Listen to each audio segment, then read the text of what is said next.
बोल बाबा का नारा जैसे शंभू कवरिया दिखता है, उसी पे क्या कहना है?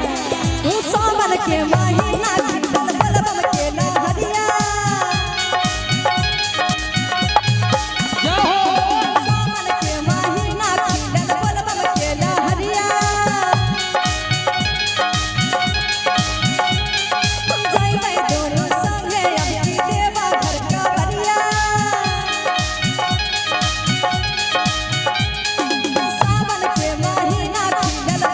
के लहरिया और कवरिया जाता है। अच्छा बाबा से क्या क्या मांगने जाता है? बाबा बिल्कुल पूरा करते हैं। बाबा के घर से जो भी आता है उनको जरूर पूरा होते हैं, जो भी अगले आता है उसे तो क्या कहना है?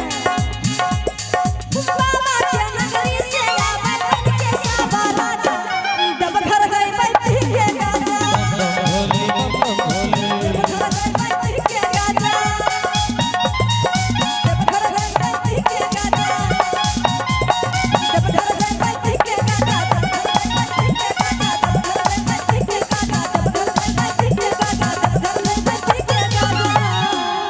जय हो।